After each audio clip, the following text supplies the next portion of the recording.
स्नेह बंध पार्ट 2। मेरा चेहरा देखते ही मेरे गले में झूल गई। पकड़ी गई ना।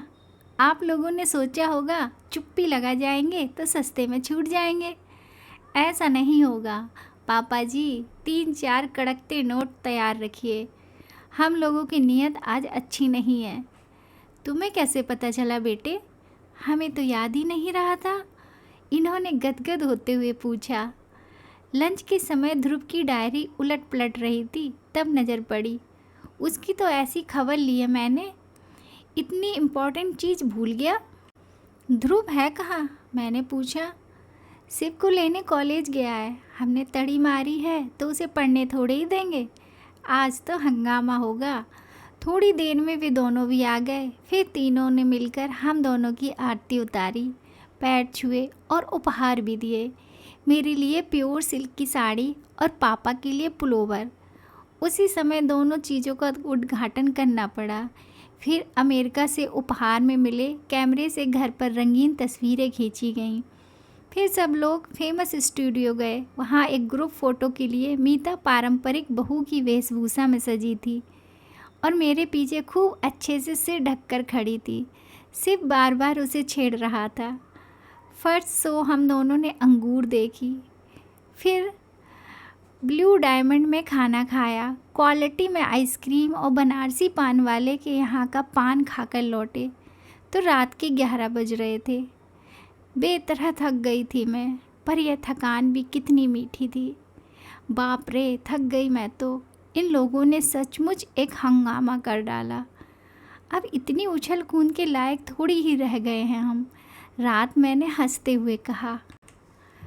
पर देखा ये चुप हैं और आग्नेय दृष्टि से मुझे घूर रहे हैं। क्या हुआ? मैंने घबराकर पूछा। वह लड़की बेचारी माँ माँ कहकर मरी जाती है और तुम? क्यों, मैंने क्या किया है? मैंने खींच कर कहा। मन में छाई खुशी भाप बनकर उड़ने लगी थी।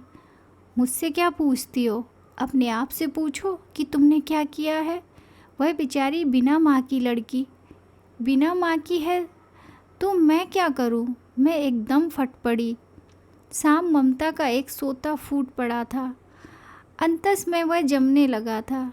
बिना माँ की है तो मैं क्या करूँ? ये तो बताइए। गोद में लेकर घूमूं या लोरी गाकर सुनाऊं? उन्होंने जवाब नहीं दिया और करवट बदल कर लेट गए। इतना गुस्सा आया। यह अच्छा तरीका है, जवाब देते ना बने तो बात ही ख़त्म कर दो। अजीब मुसीबत है। मैं बुदबुदाई। दिन भर घर में धीमा मुस्ती चलती रहती है। छोटे बड़े का भी लिहाज नहीं रखा जाता। फिर भी मुझे चैन नहीं है। पराई लड़की पर तो लोगों को इतनी ममता हो जाती है। साल 6 महीने में अपनी जाई घर आती है, उसका तो कभी ऐसा लाड़ दुलार नहीं होता। लाड़ दुलार क्या खाक करूँगा? वह तो तुम्हारे अनुशासन में पली हुई बिटिया है। आज तक कभी खुलकर बात भी की है उसने मुझसे? अब चुप रहने की बारी मेरी थी। जनवरी के प्रथम सप्ताह में ध्रुव को अचानक 6 महीने की ट्रेनिंग के लिए जर्मनी जाने का आदेश मिला। घर में खुशी की लहर दौड़ गई। कितने सारे लोगों में सिर्फ उसी का चयन हुआ था। गर्व से हम लोगों के कलेजे गज गज भर के हो गए थे। ज़ोर शोर से तैयारियां शुरू हो गईं और मेरा दिल बैठने लगा। लड़का पहली बार इतनी दूर परदेश में जा रहा था और फिर नई नवेली बहू को पीछे छोड़कर जा रहा था। मीतू को भी क्यों नहीं ले जाते, घूम आएगी, इन्होंने कहा था। लेकिन मीता ने इस प्रस्ताव का विरोध किया। वह बोली, बेकार रुपये फेंकने से क्या फ़ायदा पापा जी। ध्रुव का तो खर्च कंपनी देगी, मेरा तो हम ही लोगों को उठाना पड़ेगा। कभी अपना भी चांस आएगा, है ना शिव? वह हमेशा की तरह हंसमुख बने रहने का भरकस प्रयास करती, पर कभी कभी उसका चेहरा बेहद उदास हो आता। स्वाभाविक भी था, पर मुझे चिंता हो चली थी। आखिर मैंने एक दिन ध्रुव से कहा, बेटे तुम्हारे लौट आने तक मीता अपने पापा के यहाँ रहे तो कैसा है? कहीं भी रह लेगी माँ। 6 महीने की तो बात है, पलक झपकते ही बीत जाएंगे। और सब कुछ ठीक ठाक रहा तो लौटते समय 15-20 दिन के लिए उसे बुला लूँगा, घूम घाम लेंगे। उसने तो बात समाप्त कर दी थी, पर मेरी चिंता वैसी की वैसी बनी हुई थी। बच्चों के पापा का इन दिनों कुछ ठीक नहीं था। वह ये उदास बनी रहेगी तो उसका संबंध सीधे मुझसे जोड़ देंगे, इसलिए डर लग रहा था। शिव और मीता उसे छोड़ने मुंबई तक गए थे। लौटकर मीता अपने पापा के यहाँ चली गई। उसकी भाभी के यहाँ लड़का हुआ था। फिर महीने भर बाद भाभी अपने पीहर चली गई, तो उसने घर की देखभाल के लिए वहाँ रह जाना चाहा, तो हमने कोई आपत्ति नहीं की। घर एकदम सुनसान हो गया था। बच्चों के पापा ध्रुव से ज़्यादा मीता को मिस कर रहे थे। हर चौथे आठवें दिन समधियाने पहुँच जाते, कभी घसीट कर साथ मुझे भी ले जाते। तब समधी जी चुटकी लेते, अपने बच्चों के लिए कैसे दौड़ दौड़ कर आ जाते हैं आप। मुझ गरीब की तो कभी सुध भी ना ली। सिर्फ भी अक्सर देर से घर लौटता। कभी भाभी के साथ शॉपिंग करनी होती थी या कभी उन्हें मूवी दिखानी होती थी। कभी कभार वह भी घर पर आ जाती, पर पहले का सा तूफान बरपा नहीं करती। हंसती खिलखिलाती, पर उसमें पहले की सी जीवंतता नहीं थी। जब वह चली जाती तो यह कहते, कहा था साथ चली जाओ, तब नहीं मानी। पैसे कमाए देखती रही, अब मन ही मन घुल रही है। मार्च का अंतिम सप्ताह रहा होगा। एक रात इनके पेट में जोर का दर्द उठा। पता नहीं कितनी देर से तड़प रहे थे। मेरी तो अचानक नींद खुली तो देखा पेट पकड़े बैठे हैं। चेहरा सफ़ेद पड़ गया है। क्या हुआ? मैंने घबराकर पूछा। क्या पेट दर्द कर रहा है? उन्होंने जवाब नहीं दिया। मैं उठी, पानी गर्म किया, रुई में हींग की डली लपेटकर उसे जलाया। फिर प्लेट में अजवाइन, काला नमक, हींग, गर्म पानी लेकर इनके पास आई। वे मना करते रहे, पर जब मैं बार बार आग्रह करने लगी तो चिढ़कर बोले, ज़रा बात तो समझा करो, वैसा दर्द नहीं है भाई। फिर कैसा है? मैं दोपहर में बाथरूम नहीं गया और अब बता रहे हैं। मैं फटी फटी आंखों से उन्हें देखती रह गई। सिप के पेपर्स चल रहे थे, पढ़कर शायद अभी अभी सोया था, पर उसे जगाना पड़ा। उतनी रात जाकर वह डॉक्टर शुक्ला को लिवा लाया। उन्होंने मुआयना किया और पूछा, ये तकलीफ़ कब से है आपको? जी 15-20 दिन से थोड़ा कष्ट हो रहा था। इतना ताव आया मुझे। इतने दिनों तक चुप बने रहने में क्या तुक थी। सिर्फ बोला, माँ यह समय गुस्सा करने का नहीं है, बाद में निपट लेना, पहले इन्हें संभालो। राम राम करके वह रात बीती। सुबह भर्ती होना ही पड़ा। प्रोस्टेट की शिकायत थी, ऑपरेशन ज़रूरी था। इन्होंने पहले ही अपने आदेश सुना दिए, प्राइवेट नर्सिंग होम नहीं जाएंगे, सरकारी अस्पताल में भी प्राइवेट वार्ड नहीं लेंगे, जनरल में रहेंगे। इस ऑपरेशन के बाद नर्सिंग की बहुत ज़रूरत होती है। प्राइवेट वार्ड में कोई झांकता भी नहीं है, 10 बार बुलाने जाना पड़ता है। उनकी बात न मानने का कोई उपाय नहीं था। खजाने की चाबी उन्हीं के पास थी। ध्रुव यहाँ होता तो बात दूसरी थी, पर अब उतनी दूर से बुलाने का कोई मतलब भी ना था। जनरल वार्ड में जो एक रात गुजारी है, उफ, जिंदगी भर याद रहेगी। इनकी वैसी हालत में नींद आने का कोई प्रश्न ही नहीं था, पर आसपास के वातावरण ने मन को इतना बोझिल कर दिया कि सुबह उठकर लगा मैं ही बीमार हूँ। और दुर्गंध अब भी याद आती है तो मन पर कांटे से उगाते हैं। सुबह सिर्फ कहीं से चाय लाया था मेरे लिए, पर घूंट भर भी गले से नहीं उतरी। 10 बजे ऑपरेशन होने को था। 9 बजे ही इन्हें स्ट्रेचर पर डालकर ले गए। मैं और सिर्फ भी पीछे पीछे चल पड़े। जहाँ तक जाने दिया वहाँ तक गए। फिर मैं वहीं बैठकर इष्ट देव का जाप करने लगी। सिर्फ बेचारा दौड़ धूप में व्यस्त हो गया। नमस्ते बहन जी। मैंने चौंक कर देखा, मीता के पापा थे। आपने तो खबर भी नहीं की, इतने बेगाने हो गए हैं हम लोग। उनके स्वर में आक्रोश था, शिकायत थी। मैं क्या जवाब देती। मैं तो मीतू अभी किसी काम से घर गई थी।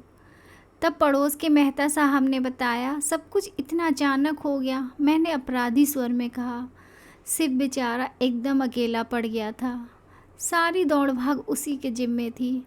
यही तो मैं कह रहा हूँ, उसे अकेले सारी दौड़ भाग करने की क्या ज़रूरत थी। हम लोग किस लिए हैं? कल को ध्रुव सुनेगा तो क्या कहेगा? उनसे तो जो भी कहेगा, मुझे तो अपनी चिंता हो गई थी। ध्रुव मुझसे क्या कहेगा? इन पर इतना ताव आ रहा था, दर्द से तड़प रहे थे, पर मजाल है जो बटुए की पकड़ जरा सी ढीली हो जाए। जनरल वार्ड में रहेंगे, वहाँ नर्सिंग अच्छी होती हैं। अब इतने बड़े आदमी को उस नर्क में ले जाऊंगी तो कैसा लगेगा? अपनी उस दुश्चिंता में यह पूछना भी याद ना रहा कि मीता कहाँ है। 11:30 बजे उन्हें थिएटर के पास वाले कमरे में लाकर रखा गया। ऐसे हट्टे कट्टे हंसते बोलते व्यक्ति को इस तरह असहाय अवस्था में देखकर मेरी तो रुलाई फट पड़ी। मीता के भाई नरेश मुझे सहारा देकर बाहर ले आए और वापस बेंच पर बिठा दिया। असहाय सी मैं वहाँ बैठी रही। 2 घंटे बाद उन्हें वार्ड में ले जाने की अनुमति मिली। ये 2 घंटे मेरे लिए 2 युग हो गए थे। वार्ड में वापसी के समय काफिला जरा बड़ा था। घर परिवार के लोग थे और स्टाफ भी। ढेर सी शीशियाँ स्ट्रेचर के साथ चल रही थीं और सब लोग उन्हें उठाए हुए थे। माँ, तुम सीढ़ियों से आ जाओ, लिफ्ट में तुम्हें परेशानी होगी, शिव ने कहा तो मैं सीढ़ियों की ओर मुड़ गई। हाँफती हाँफती ऊपर पहुंची। तब तक स्ट्रेचर शायद वार्ड में पहुंच चुका था, क्योंकि गलियारे में उसका कहीं पता नहीं था। मैं वार्ड तक पहुंची थी कि नरेश जी आवाज़ आई, माँ जी इधर आइए। उनके पीछे चलती हुई मैं गलियारे के छोर तक पहुंची। डीलक्स रूम का दरवाज़ा खुला और खाली स्ट्रेचर थामे लोग बाहर निकले। यह कमरा? मैंने अस्फुट स्वर में कहा। भाभी ने बुक करवाया है। मेरा असमंजस ताड़कर से पास आकर फुसफुसाया। ये उसके बस की ही बात थी। उसके पापा गर्व से बता रहे थे। सुपरिटेंडेंट से जाकर भिड़ गई। खड़े खड़े रूम अलॉट करवा लिया। बहुत लड़ाकू है लड़की। मैंने मीता की ओर देखा। वह चुपचाप इनके पलंग के पास खड़ी थी। घर पर तो तिनका भी नहीं उठाती। नरेश बोले, यहाँ आई है तब से सफाई में जुटी है। 3 बार तो घर के चक्कर लगा आई है। ये सास जी को खुश करने के फार्मूले हैं, समधी जी ने स्नेहसिक स्वर में कहा। कमरा सचमुच धुला पूछा चमक रहा था। दोनों पलंगों पर घर की साफ चादरें और तकिए रखे हुए थे। टेबल पर सफ़ेद टेबल क्लॉथ था। अलमारी में कागज़ बिछे हुए थे। उसमें मेरे और इनके कुछ कपड़े तहा कर रखे हुए थे। चाय, शक्कर, कप, प्लेटें, माचिस कुछ भी नहीं भूली थी वह। बाथरूम में बाल्टी, मग, तौलिया, चौकी सब व्यवस्थित ढंग से सजा हुआ था। थोड़ी देर में स्टोव की घरघराहट शुरू हो गई। देखा मीता चाय बना रही थी। माँ, चाय पी लीजिए। थोड़ी देर में वह मेरे सामने खड़ी थी। कमरे में आने के बाद से उसने पहली बार बात की थी और उसका स्वर अत्यंत सपाट था। चाय यहाँ? मैंने एक बेमतलब सा जुमला उठाया। तो कहाँ पिएंगी? क्या पापा को इस हालत में छोड़कर आप घर जाएंगी? उसकी बात में तर्क था, पर उससे भी ज़्यादा वजनदार उसकी आवाज़ थी। मैंने चुपचाप प्याला होंठों से लगा लिया। मेरे चाय लेते ही सबने जैसे राहत महसूस की, क्योंकि सभी थके हुए थे। बहुत बेमन से प्याला उठाया था मैंने, पर सच कहूँ तो पीने के बाद जी एकदम हल्का हो गया। सुबह से सिर भारी हो गया था, यह भी थोड़ा उतर गया। 5 बजे के करीब उन्हें कुछ होश आया। मीता उनके पास ही बैठी हुई थी। उसे देखकर उतनी पीड़ा में भी वे थोड़ा सा मुस्कुरा दिए। तब मुझे एहसास हुआ कि सचमुच उनकी यंत्रणा बहुत भीषण रही होगी। नहीं तो क्या ऑपरेशन से पहले एक बार भी अपनी लाडली बहू को याद न करते? पापा, आप और भैया अब घर जाइए। मीता का फरमान छूटा। रात को मेरा और माँ का खाना लेकर भैया आएगा। आप अब सुबह आइएगा। मैं फल फूल खा लूँगी। मैंने हल्का सा प्रतिवाद किया। आपके लिए पक्का खाना बन जाएगा। उसने मेरी ओर बिना देखे जवाब दिया। वैसे बहन जी चाहे तो हमारे साथ घर चलकर। पापा प्लीज़, उसने जैसे सारे विवाद को समाप्त करते हुए कहा, और उन दोनों को जबरन घर रवाना किया। फिर शिव के साथ बैठकर उसने सारे पर्चे पढ़े और फिर शिव को दवाइयाँ लाने भेज दिया और खुद इनके पलंग के पास स्टूल खींचकर बैठ गई। दूसरे पलंग पर मैं चुपचाप पड़ी रही, बोलने की शक्ति ही नहीं रह गई थी। 2 रातों का जागरण था, थकान थी, तनाव था, कब झपकी लग गई पता ही नहीं चला। मीता ने खाने के लिए जगाया, तब जाकर आँख खुली। समधी जी से रहा नहीं गया होगा, खाना लेकर खुद आ गए थे। बदले में लाड़ू की फटकार भी सुननी पड़ी। वे शिव का भी खाना लाए थे, पर मीता ने उसे अस्पताल में खाने नहीं दिया। तुम पापा के साथ घर जाओगे और सुबह पेपर के बाद ही यहाँ आओगे, समझे? लेकिन भाभी, यहाँ वह मिमियाया, यहाँ की चिंता मत कर, यहाँ मैं हूँ, माँ है, भैया है। शिव बहुत कुनकुनाया, पर आखिर उसे जाना ही पड़ा। उन लोगों को छोड़ने के लिए नरेश जी नीचे तक गए। मीता ने उनसे मेरे लिए पान मंगवाया। पान के बिना आज पूरा दिन हो गया था, पर मुझे याद ही नहीं आई थी। पर पता नहीं कैसे मीता जान गई थी कि खाने के बाद मुझे तलब ज़रूर आएगी। खाने के बाद उसने मेरा बिस्तर ठीक किया, फिर बाथरूम में जाकर सारी प्लेटें गिलास धो डाले। दूध एक बार फिर गर्म किया और सोने की तैयारी करने लगी। भैया, 12 बजे तक मैं एक झपकी ले लूँ, फिर ड्यूटी पर आ जाऊँगी, फिर चाहे आप पूरी रात सोए रहना, उसने कहा और आराम कुर्सी में हाथ का तकिया बनाकर लेट गई। नरेश जी पलंग के पास एक कुर्सी खींचकर बैठ गए। मेरे आराम में जरा भी खलन न डालते हुए दोनों भाई बहन नाइट ड्यूटी निभाने को तत्पर थे। मुझे कैसा तो लगा, मीता, मैंने स्नेहसिक स्वर में आवाज़ दी। भैया आराम कुर्सी में लेट जाएंगे, तू इधर पलंग पर आ जाना, दिन भर खड़ी की खड़ी है। पता नहीं मेरी आवाज़ में कुछ था या उसने प्रतिवाद नहीं करना चाहा। वह चुपचाप मेरे पास आकर लेट गई। आप सोने लगे तो मुझे जगा लीजिएगा भैया, उसने कहा और आंखें मूंद ली। नरेश जी आराम कुर्सी पलंग के पास खिसकाकर उसमें लेट गए। कमरे में एक अजीब सी शांति छा गई। मैंने मीता की ओर देखा। पता नहीं क्यों उसे देखकर मुझे सविता की याद हो आई। 2 बच्चों की माँ हो गई है, पर अब भी कभी कभी उस पर बचपन सवार हो जाता है। माँ के पास लेटने का मोह हो आता है। उन क्षणों में वह एकदम नन्ही सभी बन जाती है। मेरे पास लेटी है नन्ही सी लड़की, इसका भी तो कभी कभी मन होता होगा। तब किसके आंचल में मैं छुपाती होगी। बड़ी बहन है, वह 7 समंदर पार इतनी दूर है। भाभी तो खुद ही लड़की है अभी। वह मेरी ओर पीठ कर कर लेटी थी, निस्पंद। सलवार सूट उतारकर उसने नाइटी पहन ली थी। उसमें वह एकदम बच्ची सी लग रही थी। दिन भर किसी उग्र तेज से दप दप करता उसका चेहरा अब एकदम निरीह, निष्पाप शिशु का सा लग रहा था। ममता का एक ज्वर सा उठा मन में, एकदम उसे अंक में भर लेने की इच्छा हुई, पर संकोच में मैं बस उसकी पीठ पर, बालों पर हाथ फेरती रही। वह मेरे बात्सल के उद्रेक से अनजान वैसी ही निस्पंद पड़ी रही। अचानक मेरी उंगलियां उसकी पलकों को छू गईं। वे गीली थीं। क्या हुआ बेटे, मैंने प्यार से पूछा। वह कुछ नहीं बोली, बस जैसे रुलाई रोकने के लिए होंठ सख्ती से भींच लिया। अपने पापा जी के लिए परेशान हूँ, पर डॉक्टर साहब तो कह रहे थे वे एकदम ठीक हैं। ऑपरेशन बहुत अच्छा हुआ है, बस 1-2 दिन में उठकर बैठ जाएंगे। यही कह रहे थे ना। कहते कहते मैं भी शंकाकुल हो उठी। वह एकदम पलटी, कुछ क्षण मुझे देखती रही, फिर मेरी छाती में मुँह छुपाकर सुबकती बोली, पहले ये बताइए, आपने हमें खबर क्यों नहीं की? पापा जी इतने बीमार हो गए और किसी को मेरी याद भी ना आई। यही तो है, अपने आप को कटघरे में खड़ा करने में बार बार पूछ रही थी, मुझे उसकी याद क्यों ना आई?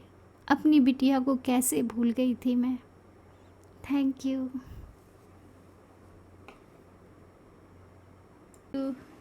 अगर आपको हमारी ये कहानी पसंद आई तो please like, share and subscribe ज़रूर कीजिएगा, ताकि मैं आपको और अच्छी अच्छी कहानियाँ सुना सकूं।